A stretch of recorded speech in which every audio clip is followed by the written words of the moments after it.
A note to listeners, there is a mention of suicidal thoughts and self-harm in this episode. Joel was 13, and he was in yet another loud argument with his dad.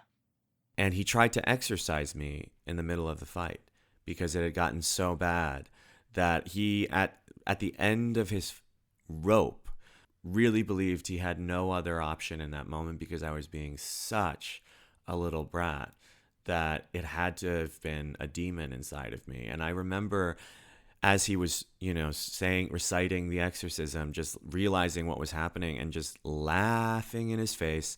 And, that is what a demon would do in that situation, to be fair.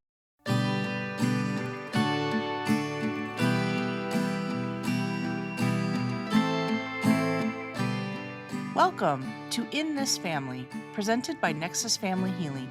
I'm Dr. Michelle K. Murray, President and CEO.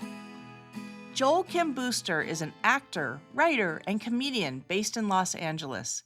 He played Romance Saja in the huge hit film K-pop Demon Hunters. He also stars in the Apple TV series Loot with Maya Rudolph. Joel wrote and starred in the movie Fire Island about a group of friends, a chosen family, who converge on the vacation spot. It's sort of a modern gay version of Pride and Prejudice. He's a newlywed, married his longtime boyfriend just before New Year's. He's also very open about his mental health struggles. Joel was diagnosed with bipolar type 2 a few years ago. All in all, it's a very different life than one would expect given how he was raised. Joel grew up in a family that was conservative, strict Christian, and unable to accept homosexuality. I talked with Joel Kim Booster about his process of figuring out his identity and his mental health, how he and his parents separated and then reconnected, and how he stays healthy today.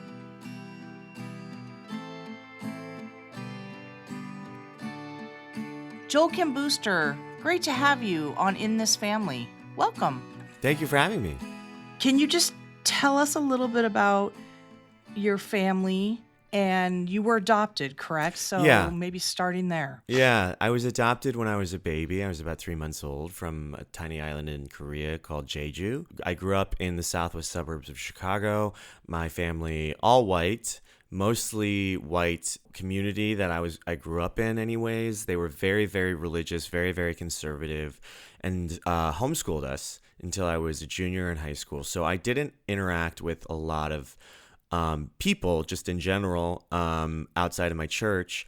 And it wasn't until I was 13 that I met my first Korean person. And that's, it's an interesting sort of thing to look back on now because I don't think at the time I realized how much it affected me.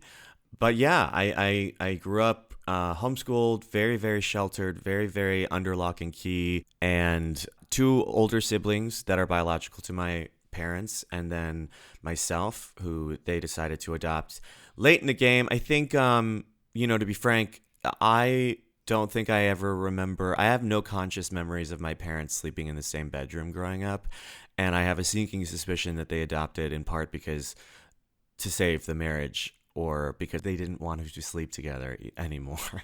Can you talk a little bit about mental health and how that showed up in your life as you were growing up? So it's a really complicated issue for me because obviously I've been very outspoken and very transparent about my own struggles with mental health.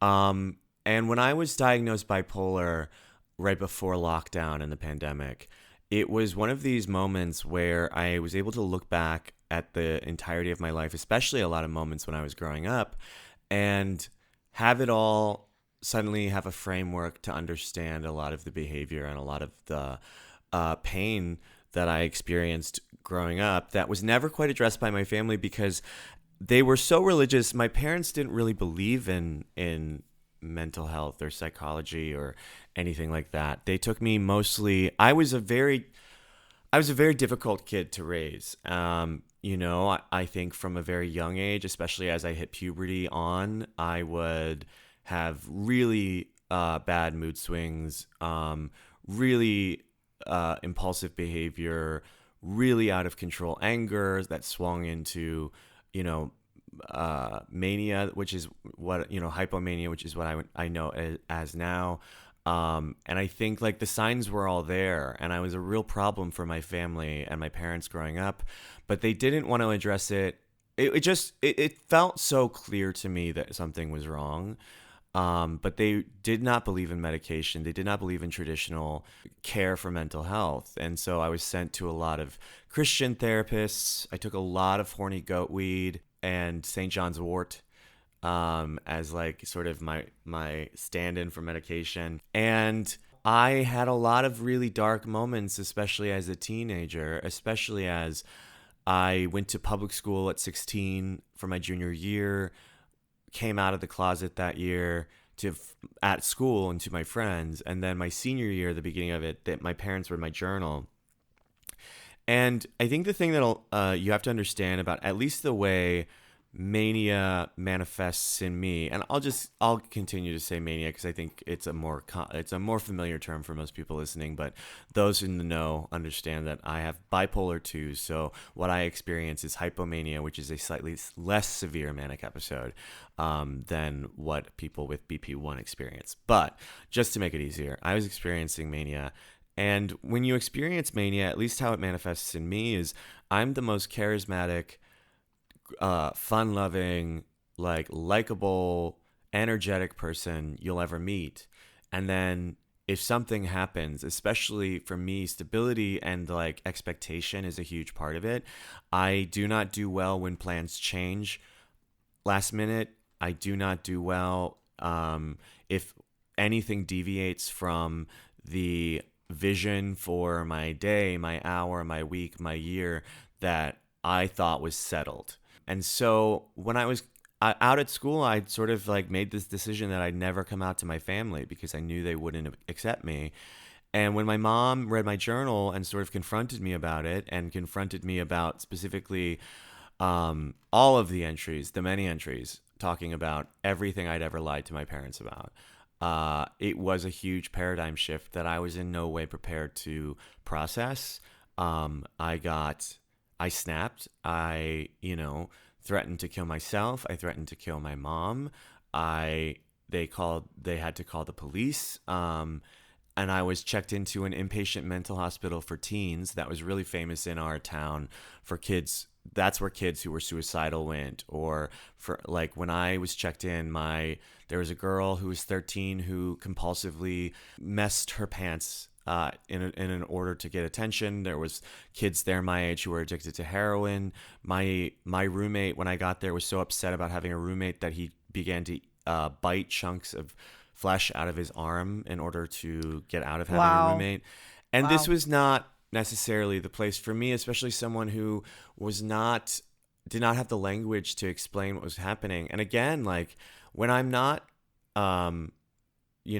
hypomanic and be feeling especially episodic, I've maintained really great relationships. I maintained really great relationships with my bosses, my teachers, my youth leaders, like everyone in my life, I think, who did not see the bad, the dark, the lows, would never have assumed anything of the sort about me because I was just always on top of my stuff and responsible, respectful, hardworking. And then, this sort of happened. And I was able to, because I was so stable by the time I was in the hospital, Linden Oaks, a famous landmark in my town for mostly kids who go there, and then you start all the rumors about what they got in for and what happened to them inside. But I spent about a week there, and at the end of the week, most of the counselors there were like, this is not the place where you belong. This is for kids who are troubled in, you are not troubled in, at least not in the same lane. And so they called my parents and told them their insurance would no longer cover this and you needed to come and get me. And so they took me home.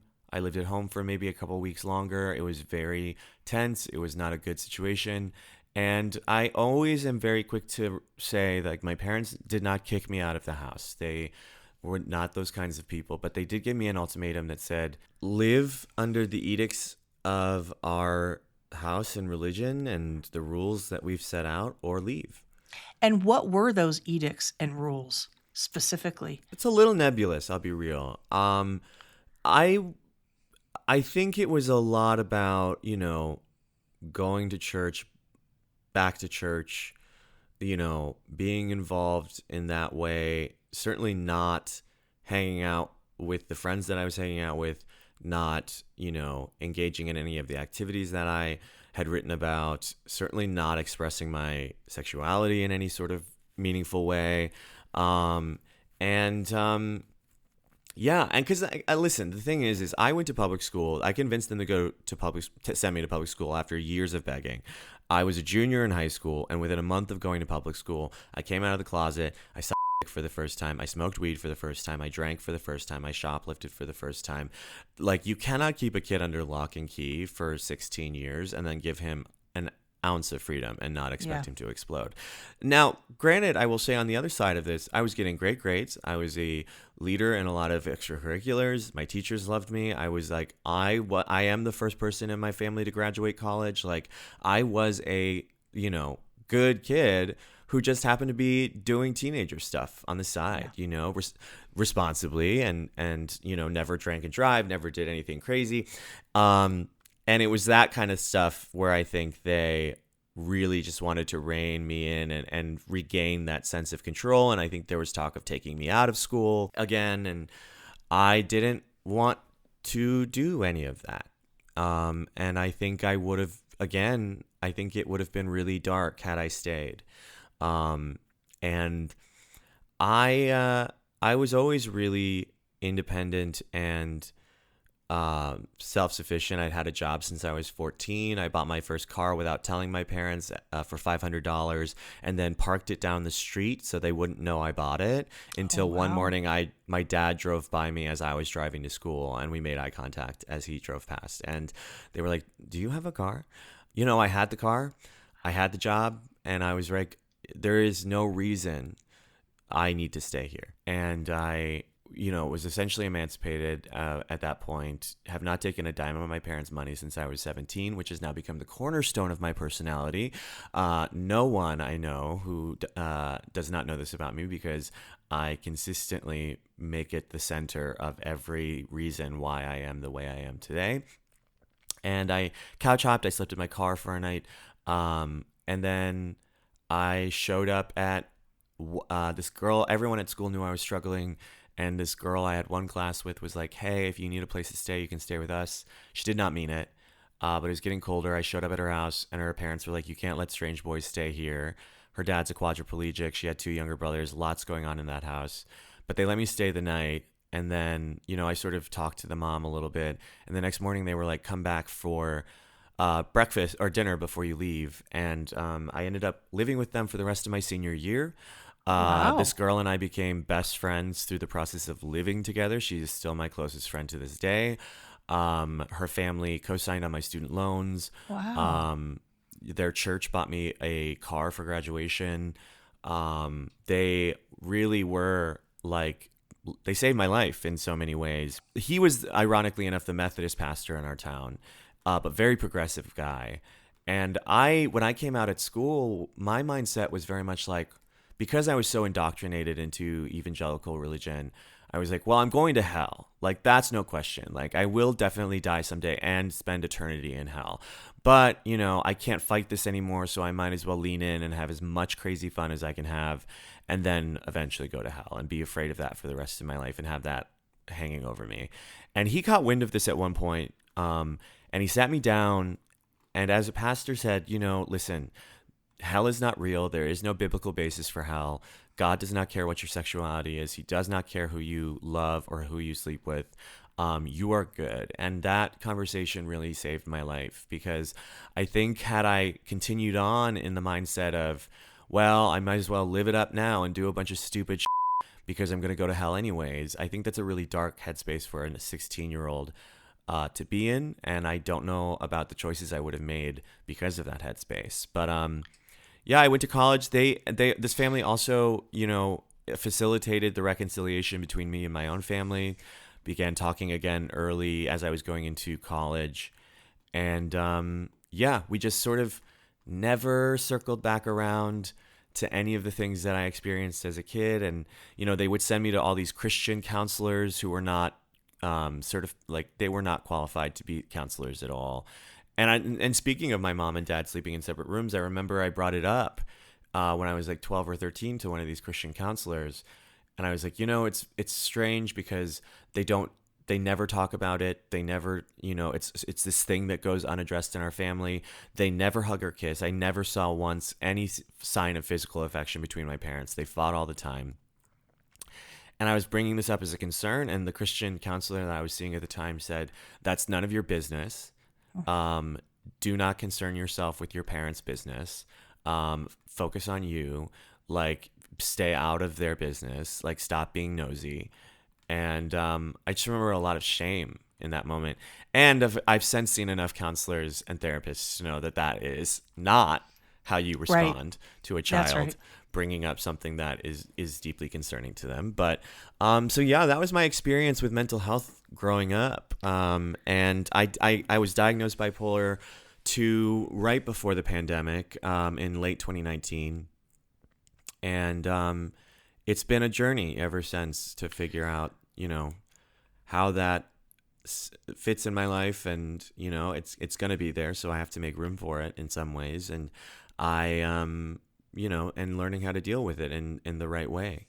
It's such an interesting juxtaposition that you experience between having what I would term some religious trauma. Okay. But then also finding a different religious community that helped address that trauma. Yeah. So what a nice experience, because some people just have the religious trauma and don't have a way of repairing that. And it's really, I'm so glad to hear that I didn't want you to have the religious trauma, but at least you had some repair that religious trauma. It was the perfect half measure, I think, between where I was coming from. And, I've landed squarely on being mostly agnostic. I don't really have any interest in engaging with organized religion ever again. But I will say, I needed someone at that moment who had authority in the church, because I still it was so ingrained in me to respect pastors that, I needed somebody who I considered an authority to tell me these things straight up. And like I said, it saved my life, because I just don't know what path I would have taken had I not sort of unlearned all that. Wow. Well, I'm really thankful to that Methodist pastor, I think is what you referred to that person as, to have you see that window and that side of it. Yeah. To help you during that time. You mentioned something that I found intriguing, so I want to check it out. You said that you lied, quote unquote, lied to your parents, and then it kind of like hit the fan, Was it that you lied, or had they discovered your journals where you were being honest about you and your experiences? Well, Michelle, I wish I could say that my journal was an introspective narrative of my innermost thoughts and fears and dreams and wishes, but at that point it had sort of devolved into a listicle of, literally, the heading would be things I lied to my parents about this week, and then a bullet pointed list of things that I'd lied to my parents about that week. So I made it really simple for them. They did not have to they didn't have to read a whole lot of content to get to the good stuff. I just sort of highlighted it on the first page like an idiot. I don't know why I needed to make those lists, but I did. And I think, like, in a sense, it was like those lies were revealing the truth of who I was at that moment. But it was not as deep as I think a lot of people's journals are, or certainly a lot of teenagers think their journals are. Okay, so let's kind of go back to the situations that you were talking about, and I love the honesty that you are putting out there just about growing up and, having those episodes and kind of being unruly and all of that. Can you think of any stories or examples of something that you did that would have made you what you referred to as a difficult child? Oh, I mean, here's a story that I always go back to sort of highlight both what I explained about my parents really not believing in mental illness in the same way that you or I do. And I was just a really disrespectful, really reactive kid. I think, like I said, I would have these mood shifts, and I would be, as I still experience when I'm manic, is that the anger is so quick to come on, and I would be just extremely, disrespectful. I would just be a to to my dad especially. And I remember we were arguing one so intensely when I was roughly 13 years old, and I was being such a defiant little, about it. And he tried to exorcise me in the middle of the fight because it Oh, had gotten so wow. bad that he at the end of his rope uh really believed he had no other option in that moment, because I was being such a little brat, that it had to have been a demon inside of me. And I remember, as he was, reciting the exorcism, just realizing what was happening and just laughing in his face.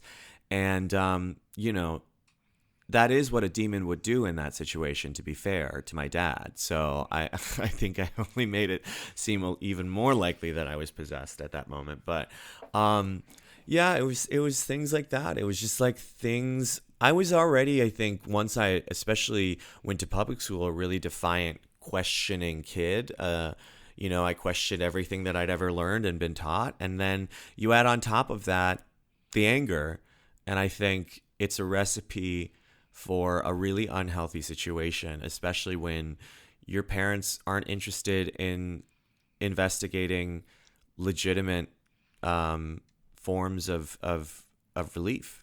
Yeah, I really can appreciate how much you're able to appreciate the challenge your parents had in parenting you. And you're not just sitting there blaming everything on them, you're appreciating the difficulty of that. And I think what you're highlighting is so typical of so many parents, where they have their child engaging in behaviors that they don't understand. And they didn't seem to have the skills to go outside of their own cultural perspective, religious cultural perspective, to say, what does Joel really need? Yeah. What do we need to give him? They were trying to just kind of fit you into what they knew instead of looking elsewhere. And it's a common mistake parents make when they are dealing with a difficult, challenging child. Do you remember, like, those times when you would be really angry, or you'd go into mania, or just oppositional and defiant? And do you remember just the feelings you were having? Do you remember thoughts you were having about that? How were you making sense of this as this child? It's interesting because it's all very similar to what I experience today when I am episodic in some way. It is a narrative that I don't. It is as though there is a voice inside of me that thinks so irrationally, and there is like a third sort of layer of awareness that, like, I know this isn't true. I know this isn't true, but I can't help but react as though that intrusive thought is true. Or, I get very paranoid when I'm manic. I get very, everyone's against me. Everything you're saying right now to calm me down is actually a ploy to, embarrass me or trick me.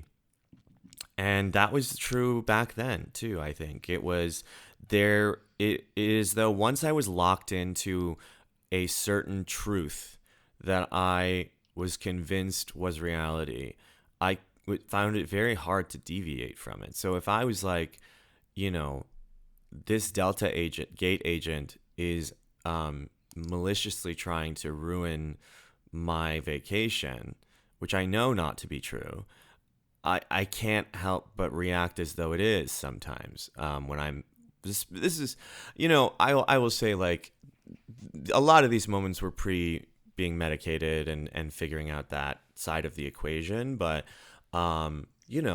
it's about narrative. I think ultimately is that, like, you create these narratives in your head, and for a bipolar person, my bipolar brain at least, it's really hard to distinguish what is truth and what is fiction when your brain is not making the same connections as a normal brain, quote unquote normal brain is. It's like I'm going from point A to point C, whereas my husband like sees, when I try to explain myself to, sometimes when I am episodic to my husband, it's like, you did this because you wanted to hurt me. And he's like, why in the world would you think that I didn't do the dishes because I wanted to hurt you? And like, it doesn't make rational sense. And so it's hard to get a handle on it when you're fighting to sort out what is what is real and what is not real, and fighting so hard in those moments. And sort of also, on the other side of things, like have very little impulse control. And so you're already fighting to react in a way that is based in truth, but your impulse control is so low that you can't even get there. You have to, before you're even able to, my brain is even able to stop and say, hey, like maybe like let's take a second and really examine this. Could this possibly true? I'm already like 3 moves ahead in responding to it. Yeah, I just think this is going to be so helpful for listeners because you are doing such a fabulous job explaining this isn't just your personality, it's a mental health issue on top of who Joel is.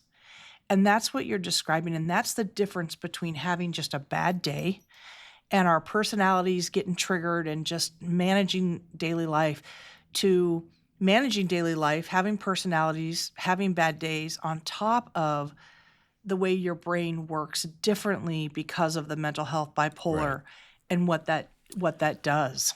And I always want to really get ahead of it and say and clarify and say too, as I talk about these things, that I am very much of the mind that I do think that my diagnosis is important context to have, to give a reason to why I act like a lunatic, but I never use it as an excuse, because I do think there's an important distinction in those two words that I think a lot of people miss. And it's like, this is the reason why I have now had the, why I'm screaming at you. It doesn't excuse it. And I'm not asking for people to excuse the behavior because they have this context of me now. But I do think it's helpful for people to understand the reason, because otherwise it does often seem quite random. Let's talk a little bit about how you've managed your bipolar disorder over the years, some of those ups and downs. I know you were on another podcast, Depression Mode, several years ago when things were going really badly with your mental health. And you appeared again some years later, I believe, when you were feeling better. What have you done to live with these issues? I think the first line of defense has been my medication journey. I think, when I was on depression mode, right as the pandemic was, I think the world was opening up. And that was really like, I think like a very, like it was a watershed moment in me talking about and being open in my mental health, because I was in the midst of a very low depressive episode in that episode, and I could not mask it at all. And, and I think, I was off my meds at that point because I was coming out of the pandemic and I had terrible writer's block. And you go on Reddit and look at the subreddit for any medication, and you'll read nothing but horror stories about how Yeah. it has stolen people's personalities and creativity, et cetera, et cetera, et cetera. And so I was convinced that the writer's block was a result of my medication. And and of course, it never dawned on me that maybe you had writer's block because you were stuck inside for a year and a half, not having any human interaction. No, in my mind, it was the meds. And it's been a real process of getting on them again, going off of them for various reasons, getting back on them, changing doses. And this is the longest stretch I think I've consistently been on my meds since probably September of 2024. No breaks. And part of that is because I am married now. And I will say it is, it's a real tough needle to thread to be inspired to, and have your husband saying, you need to take care of yourself or this isn't going to work, but also finding the strength to do it for yourself and not just be doing it for someone else, to keep someone else in your life. And so that's been a huge part of my journey over the last few years since I've been together with my husband. And so many things, it's lifestyle changes. Like it's things I can't do, and it's coming to terms with certain things I can't do to my body and my brain. And it is not perfect. It is not perfect. My husband and I have like one of those like factory signs, like it's been this many days since an incident. And, that those days are racking up. And so, it's a trial and error thing. And it is, I felt a lot of resentment when I was first diagnosed, because I was like, oh, there are things that I simply cannot do. And it prolongs the treatment in a lot of ways, or it prolongs taking it seriously in a lot of ways, because you resent all the things that you're told you shouldn't do to stay healthy. And it's a balance, I think. You have had to learn the journey of managing your needs, your symptoms, how your body reacts. And I think that that's the key, is learning about who you are, what works for you, and managing it and finding the balance. And I can appreciate why you would be angry with the diagnosis, because it is taking away options for you if you want to manage it. Mm-hmm.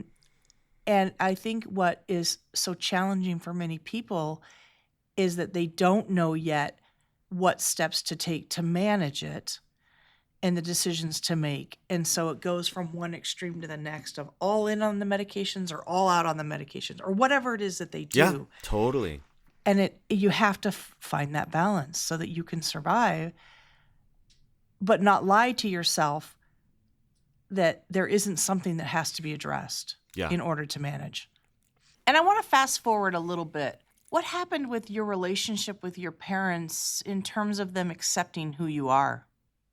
So we reconciled when I was in college, and it sort of became this don't ask, don't tell situation where, my sexuality never came up organically again, because I was never in a relationship where I wanted to bring a guy home or anything like that. I was very career obsessed in my 20s and early 30s, did not have room for a partner. And so it just never came up, because, the piece we had settled on was always a little shaky. And I think, there was always, they're very conservative politically too. And there were just certain off-limit topics that we both knew to stay away from if we wanted it to work. And then during COVID, my dad passed. And it was a really difficult situation. I will say I'm very grateful that in the last 2 or 3 years before my dad passed, we were in the best spot we'd ever been in since I was a little kid, I would say. I think, a lot of that had to do with the fact that I moved into this bungalow in LA where they would let me do a lot of house, home improvement on it. And suddenly all these things that my dad tried to teach me when I was like a young gay boy who just would rather be listening to the Wicked soundtrack than learn how to find a stud in a wall, was like, I was calling him and saying like, oh, Dad, like, how do I do this? How do I do that? And finally, we had a connection point that was so without baggage, like we could talk about things, and it was just very practical. And suddenly I'm very hyper aware that I don't think I was the son my father hoped and dreamed he would have.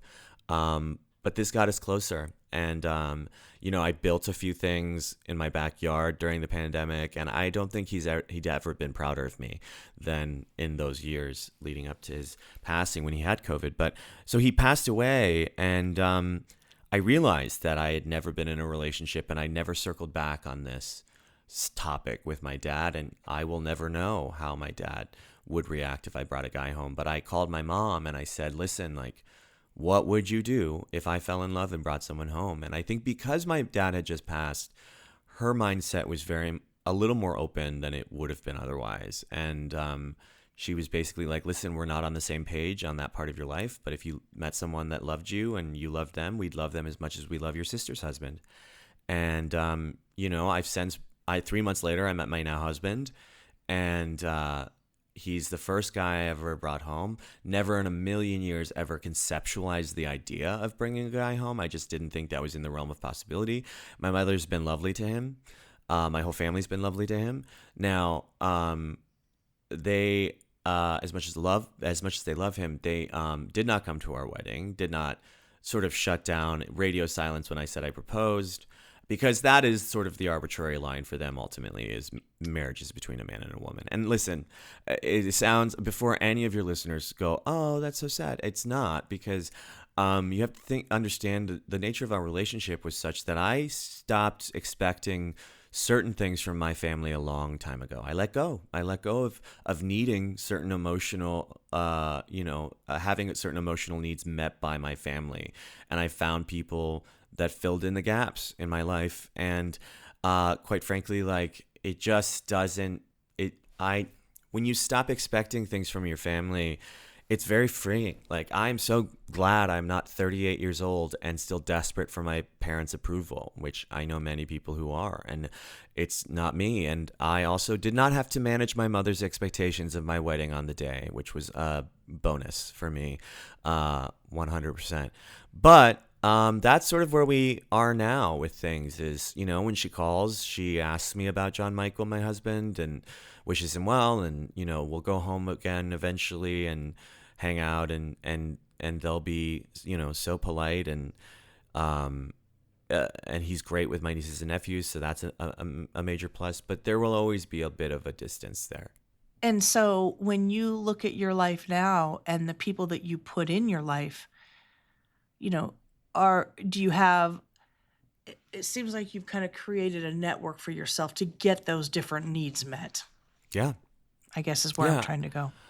I mean, the Caseys, the family that took me in, certainly, fill a lot of those roles in my life now. They were at my wedding. My best friend Sarah actually officiated my wedding. She is, ironically enough, a pastor herself now in Seattle, but a very progressive, badass one.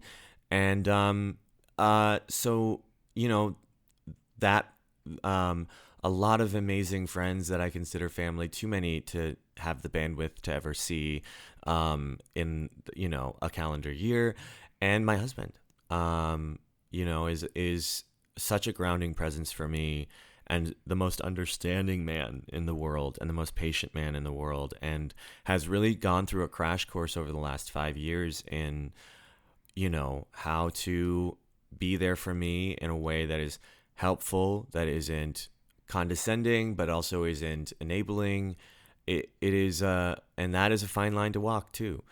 It has been that we've definitely gone through ups and downs. And I think, like, again, I had to really figure out the balance of doing this for him, taking care of myself for him, and for the sake of our relationship, and doing it for me too, which if that part of the equation was non-existent, then the other part could never happen either. One other thing that I wanted to ask you about, you mentioned, quite honestly, that, the mental health stuff is there. You have to work at it. A pill doesn't just take it all away. It may shorten episodes that you have. It may shorten triggers, whatnot.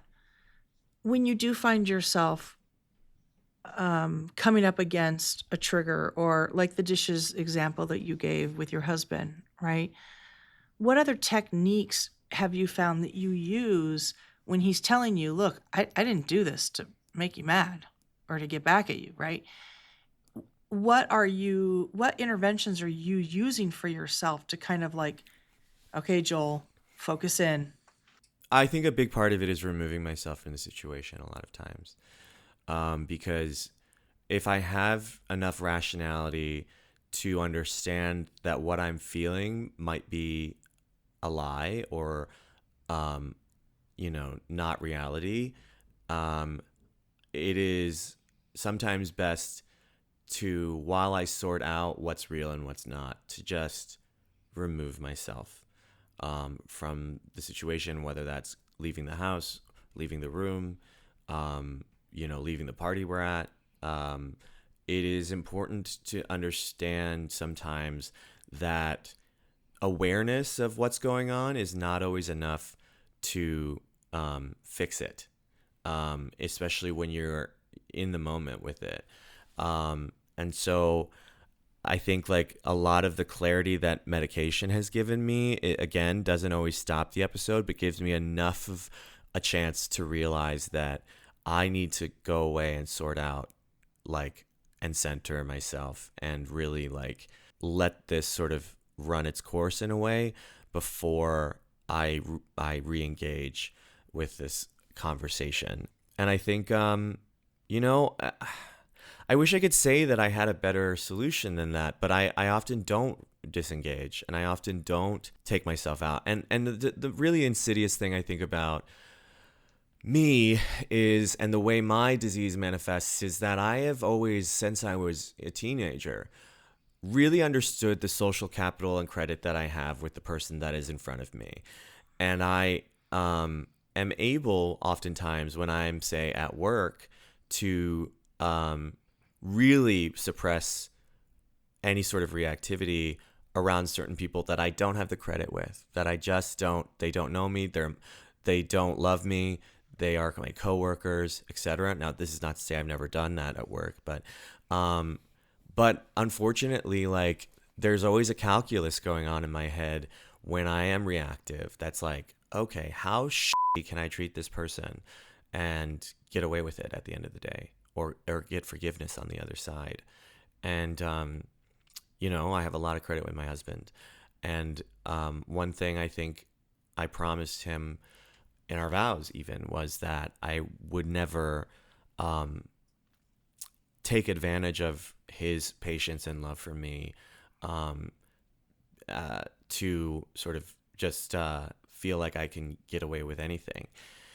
And so part of it for me is removing myself, and also trying not to do that calculus to try and figure out how nasty I can get with the person in front of me, because they, and you know, well, this person loves me so much, they'll forgive me for this eventually. Or they know about what's going on with me, so they'll forgive me for this eventually. Like, again, I think it's about not excusing yourself because you have a disease. Well, thank you so much for being on this show and sharing your honesty and experiences and just being so real with us. Really appreciate this time that you've given us. Thank you so much for having me. In This Family is presented by Nexus Family Healing, a national nonprofit mental health organization. You can learn more about Nexus and how to support our mission at nexusfamilyhealing.org. The show is produced by John Moe with music from Jeremy Messersmith. If you liked what you heard, be sure to subscribe, rate, and write a review. I'm Dr. Michelle K. Murray. See you next time.